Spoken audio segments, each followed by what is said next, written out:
Hello and welcome to Thursday's Live with Chug. My name is Neha Mahajan and I am the Business Development and Outreach Manager at Chug LLP. Attorneys and CPAs, a very warm welcome to all of you who are joining us today. We are live on Facebook, YouTube, and LinkedIn.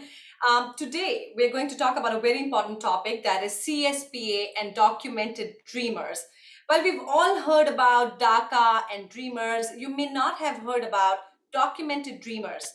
There are currently 250,000 documented dreamers in the United States of America who grew up here, call America as their country, but they age out and face deportation at the age of 21. They came to this country as dependents of long-term non-immigrant visa holders like the H, L, or E visas. And when they grow, when they become 21, that's not the age that they celebrate because they have to age out and go to the country where they were actually born. So what is aging out?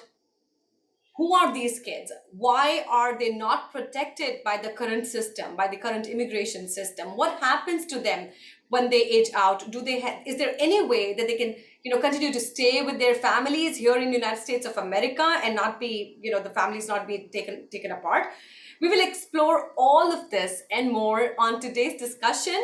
But join me in welcoming our managing partner and attorney, Miss Diya Mathews from our Edison office. Hi there, Diya. Hey, thanks, Neha. Great to be here with you.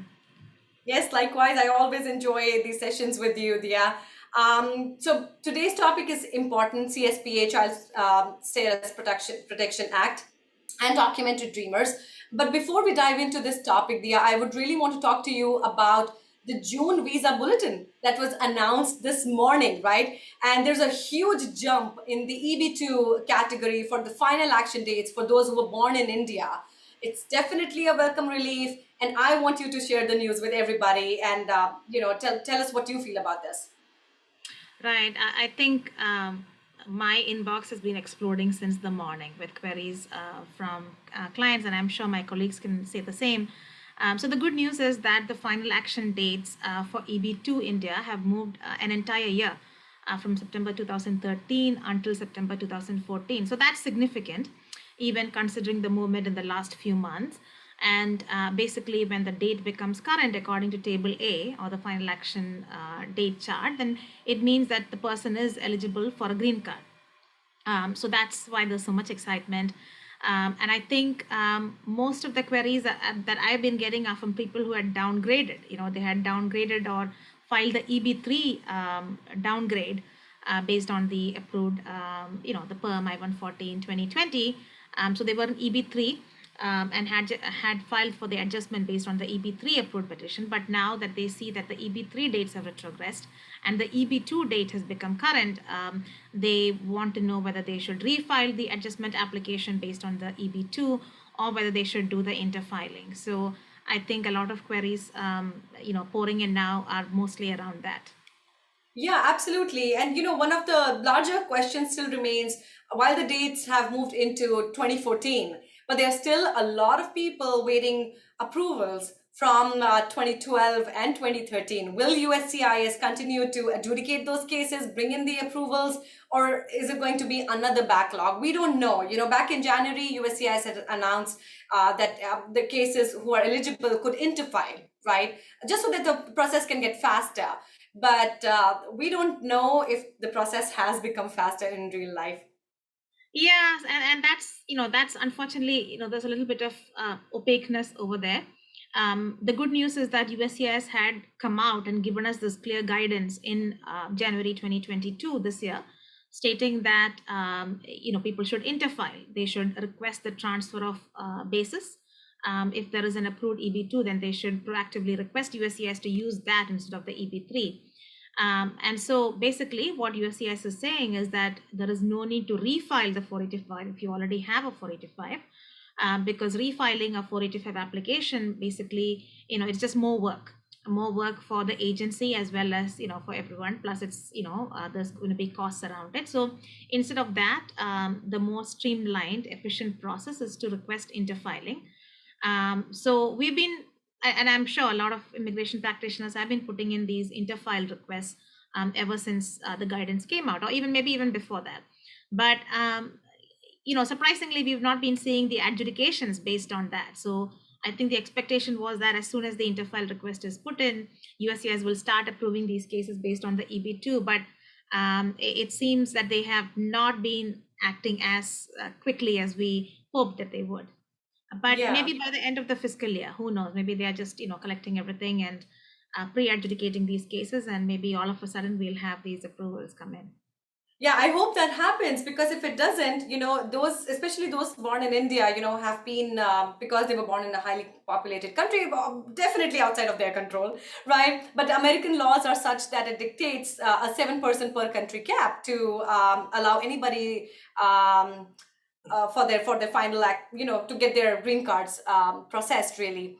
Yeah. And which is why the kids of these non-immigrants who came on, say, HL or E visas, and probably came here as a baby, really just gone through the entire school system here, but as soon as they turn 21, instead of celebrating, they are scrambling to stay relevant in the United States of America in terms of their immigration status, right? And as per my understanding, they're not even covered under CSPA, which is a Child Status Protection Act.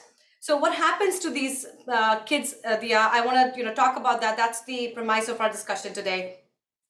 Who Right. are documented dreamers, really? Yeah, and I think you gave a very good summary of that, Neha. It's basically when we say documented dreamers, and I think that's becoming a term these days. But it refers to children who have come here legally as children, usually as dependents of parents in some sort of work visa status, like an H or an L or an E.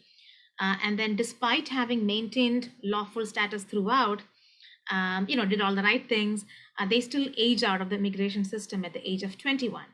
Because if their parents don't get their green cards before they turn 21, then they don't benefit as derivatives with the parents. So they age out, and then they have to seek other options. Yeah, and what are some of these options? I know most commonly, they apply for an international student visa, which is the F1 category. But then I honestly think they end up being in the same rut as their parents, because after F1, the actual way is to really come on an H1, and then the green card backlog kind of just continues because they were born in India. Yeah.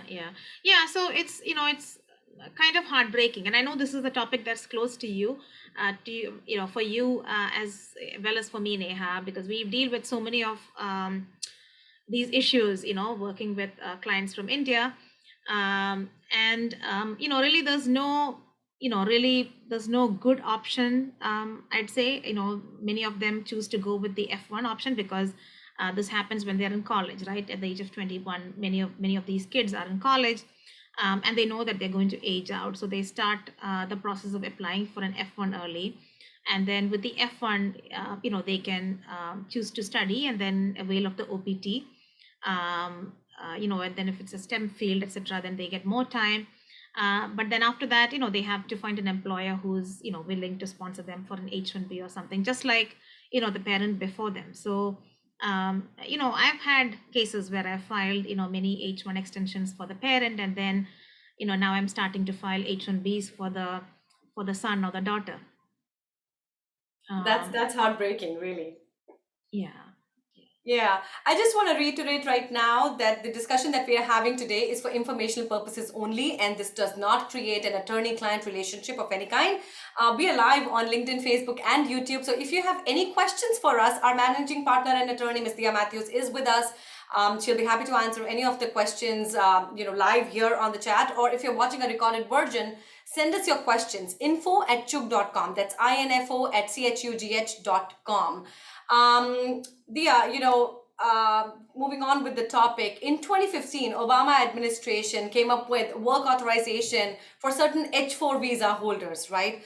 Now, my understanding is that only spouse of H4, H1B can apply for this particular work authorization if they, if they fall under certain criteria, right? Now, can kids on H4 also work on EAD? No, unfortunately, there's the H4 EAD option that's only for spouses and not for children. So Yeah. that option is not available. Yeah. All So right. what we do is, we look at the Child Status Protection Act, and I think Yeah. you had some questions around that, right? Yeah.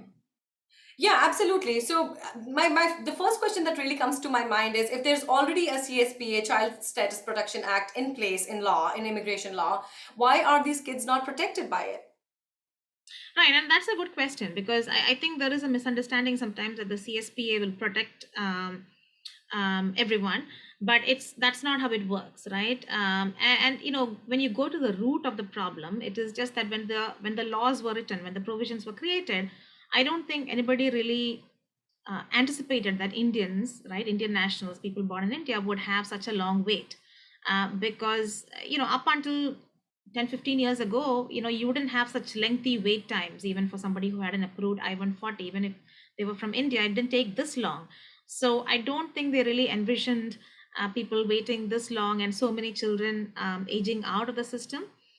So what the CSPA does, the Child Status Protection Act, what it does is that it's very simple. It just basically says that the time that USCIS takes to adjudicate a case, whether it is a family case, an I-130 petition or an I-140 petition, if it's an employment-based immigration petition, the time that DHS takes to adjudicate the case is subtracted from the child's age. Okay, so they will not hold that against the child. The adjudication delay from their end will not be held against the child. So this is sometimes helpful. For example, if you have an I-140 that is taking over a year, I-130s typically will take over a year if it is, one of the categories like F4 or F2B and all. They'll actually take a very long time, and that's actually helpful because it means that you can subtract that period of time from the child's age. Same for I-140s. I-140 processing time usually is about a year in the regular process. EB2s, EB3s, EB1s. So that's also helpful. But it doesn't. What doesn't help is that if the applicant's priority date is not current under the visa bulletin, even after subtracting this the CSPA, the adjudication time, then it doesn't help, Yeah, I right? was just going to mention that. I mean, it really doesn't help if your priority date isn't active. Correct, correct. So if it was just going to be, maybe a difference of a year or so, then on the visa bulletin, then it would have helped. But for Indian nationals, right now we're looking at priority date. The current date is what, September 2014. So we are looking at delay, like 7 years retrogression, right? And so then it doesn't help. Even if the I-140 petition took 2 years to be approved, right? Subtracting 2 years from the child's age would not help when the retrogression itself is 7 years. Yeah. So that's the catch for Indian nationals. All right. So when does CSP actually kick in for these categories so that the kid does not age out? Yeah, so CSPA is always there, right? What we have to do is when we have a case where there's somebody aging out, we see if we can claim a benefit under the CSPA and then use it to the child's advantage. So you do the math as I explained, right? See how long the I-130 petition or the I-140 petition took to be approved.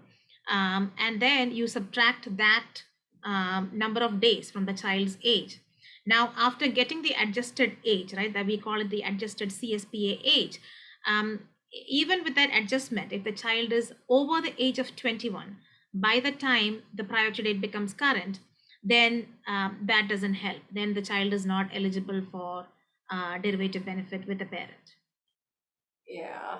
But on the Okay. other hand, if the date is current by the time if the date becomes current with the adjusted CSPA age, then the child is eligible for filing for adjustment. All right. Now, the thought that's coming to my mind is, how is it that we don't hear about these children in media? Or why is it that Congress doesn't talk about documented dreamers? I mean, definitely there is a sense of urgency in resolving this, right? But we don't hear about any of these stories in Yeah, media, really. yeah. That's where it gets a little, political, I would say. Yeah. I don't know if we want to get into that too much. I think in immigration, there's always different priorities, and there is limited resources, right? There's only so much the Congress can do, or the senators can do. So they take the high priority items, and And I guess the thing with the aging out is that Indian nationals are disproportionately impacted, right? But then on the other hand, there is this whole, thing with DACA, which is also an important concern, like benefits for children who came here and who, were brought here when they were children and they, maybe entered the country without the papers. And so it was a question of, who do we prioritize, right? And unfortunately, I guess, it's one thing or the other at times. So this has not received a lot of attention, but I think considering the number of children aging out, this definitely needs some sort of effort. Yeah, some Um, sort of reform definitely needs to come by. yes, yes. Yeah, and I just want to reiterate at this point, Diya, to for our audiences that we are live on Facebook, YouTube, and LinkedIn. So if you have any questions for us, please send them to us in the comment section. And if you're watching a recorded version of our discussion today, send us your questions at info@chugh.com. That's info@chugh.com. We actually have a question from Pradnya, and her question is, what about if we apply for Canada student visa before leaving from US, what are the chances to get the child back to US? Obviously, I guess I understand the urgency. Families want to stay together. Like that's the whole premise. So is the question how to get the child back to the US? So what a lot of people do, and as I imagine our audience also knows, is as soon as the parent gets the LPR status, then they can apply for the child, right? Even if the child is over the age of 21, they can apply for the green card for the child immediately. This will be in the F2B category, and that takes about 5 to 6 years, I'd say, for Indian nationals. The one thing to keep in mind is that the child, or the son or daughter, I shouldn't say child because the person is now over the age of 21, but they continue to be eligible for F2B only if they remain unmarried.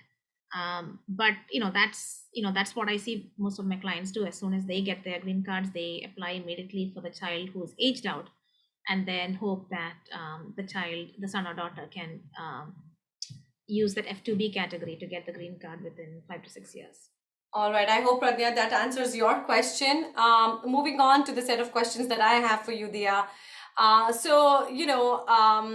We talked about why there's not much noise about documented dreamers in the media or in the Congress. What option do these kids have to be able to continue to live in the USA with their families? Right, yeah. So the F1 is the most logical option for a lot of people, as I mentioned. Then after the F1, which hopefully will carry them for a few years, they could look at H1B or several other work visa options.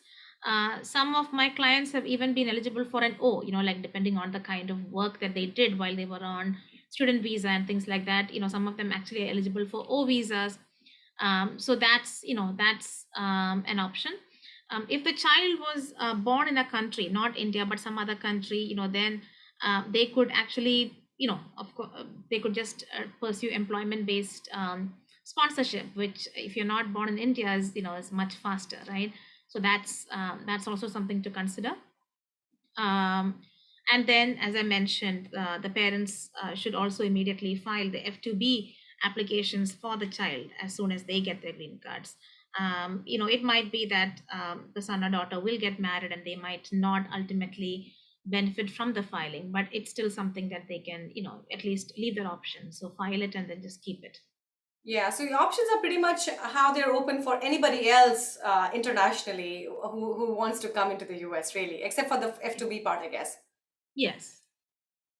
Okay. All right. Now, US Director Jadao had recently admitted that the agency is severely backlogged with millions of cases awaiting adjudication. And the process is clearly taking way longer than anybody had anticipated. And obviously, the COVID woes haven't been helping. Now, if there is a child who was 20 years and 7 months at the time of filing of I-485, right, would that child still age out because of USCIS delays? So, if I understood your question, Neha, you're talking about a person who was able to file for adjustment with Yes. her parent Yes. before she was 21. Yeah, I think you said Correct. Yeah. Yes, So 20 years and 7 months. Yeah, very right. close to being 21. Yeah. Yeah, so as long as they got the application in and they were eligible to, actually they were eligible to file the application before they were 21, then they're good. The time that USCIS takes to adjudicate the 485 application will not be held against them. As long as they were legally able to file the 485 application before the age of 21, they're good. Okay. And then while changing status from H4 to F1 or others, what are the points that these kids must remember so that they don't accrue any unlawful presence? While changing status from H4 to F1. That's F1 or other status like you had mentioned, right? no, right, When because they're they're going to age out yeah. anyway. Yeah, yeah. That's a good question. So, the F1 applications take some time. I think current adjudication time for the F1 is actually like well over a year. So keep that in mind, and they should file sufficiently in advance of their expected graduation date, because once they are in F1 status, then they get the benefit like OPT and all, right, which you wouldn't get in H4 status. So you want to time the F1 application such that it is approved by the time that the son or daughter is going to be graduating. Um, One thing I've noticed of late is we are getting RFEs asking for, when we do these F1 change of status applications, we get RFEs sometimes asking for proof of ties to the home country, which I think is like a really cruel joke from the USCIS, because they know that these kids have been here for ages. They have not lived in India, maybe after the age of 4, and then they ask for ties to the home country, which I guess technically it is, you can understand why these RFEs come, because when you file for an F1 application, you are supposed to have the intent, to go back, etc. But it's, so that's something to be prepared for when filing an F1 application. And so I would advise them to have some proofs ready, like whether it is ties to their grandparents in the home country India, or maybe they have some property there, or maybe they have they have been visiting every year. Some of my clients have also given some interesting proofs, like they take music classes, or maybe they do some sort of research projects with professors back in India and Mhm. things like that, and they use that to show that they still have some connection and they intend to go back to the home country. All But right. the good thing is we've not had any denials, I don't think, for any of these change of status cases, Okay. H4 to F1. Yeah. Okay, okay. So there's a question from Simon, and the question is: my daughter is in F1 after aging out, and they got their GC, but my daughter is hesitant to apply for F2B because she thinks it will affect her OPT and H1 due to intent to immigrate. Also, F2B applicant cannot work. Is that true? Yeah, and again, I would be very careful. I'm just going to say this generally because, as I said, I was actually going to say that anybody who has a child with, with CSPA or any of these considerations, they should actually set up a consultation, and they should get proper advice from an immigration practitioner, because each case is different.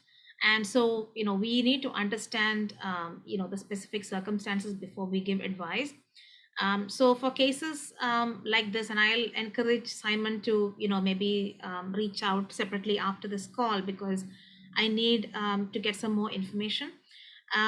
Generally, I don't think it's an issue to have an F2B application pending, because the F2B application is, we know it's not going to be current soon. It's going to be at least 5 to 6 years later. And the person is anyway not going to be eligible for adjustment immediately. For somebody who's already here, who's already in a program and is doing classes, I don't think DHS would deny an F1 application if they're already in school and attending classes. And the H1 anyway will not be a problem, because the H1 is a dual intent visa. So the fact that you have an immigrant petition pending for you is not going to adversely impact an H1 petition. For the F1, yes, you have to give it a little more consideration. But again, this is not something that I would take lightly. I would actually have a detailed discussion with the person and see how best this can be managed. Yeah. So Simon, I think the best route would be to really, discuss your case out with an attorney. If you want to have a consult set up with us, info@chuk.com. Refer to this live, and we'll be happy to set up a consult for you. Diya, we are literally in the last 5, 6 minutes of our discussion today, and before we start wrapping this up, I want to talk about two very important things. First, kids with special needs, right? And when they age out, of course, they cannot live independently. What happens to them? And then the second question that I want to talk to you about is seek to acquire rule. So why don't we talk about the special needs kids first, and then come to seek to acquire? Right, right. Yeah. So it gets all the more, heartbreaking when it's, when you encounter children with special needs, and sometimes the special needs mean that they cannot live independent of the parents. So in those cases, what do you do? And I wish, that immigration law took that into consideration and had some special provisions for that. But unfortunately, at this time, there is really nothing.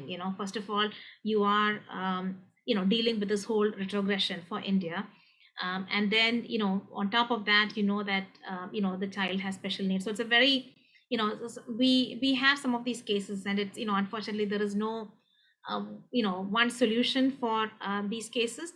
But sometimes you can do an so if the parents are going to get the green cards sometime soon, and it's just a matter of a few years before the child gets the green card through the F2B route, then it might be possible to actually do a B2 extension for the child.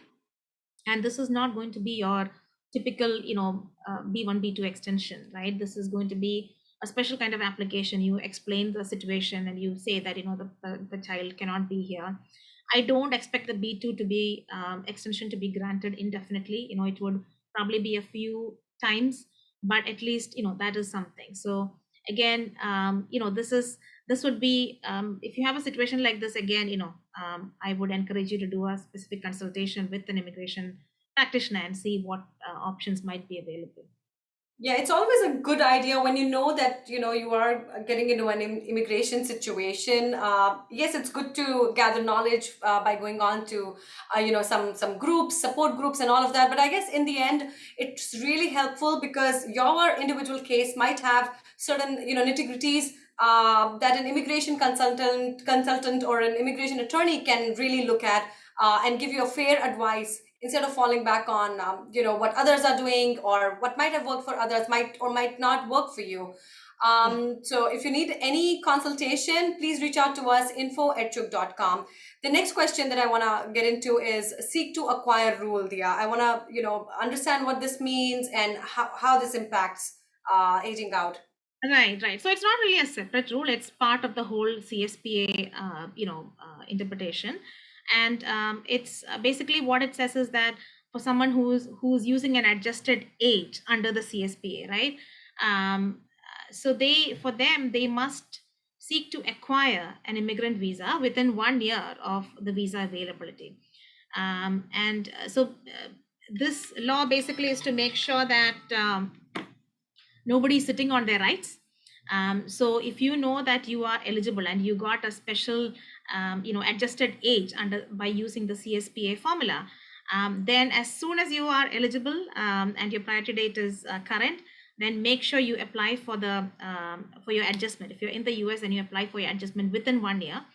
And if you're abroad, if the child the son or daughter is abroad, then make sure that you start the NVC process to apply for an immigrant visa at the consulate within 1 year of becoming eligible.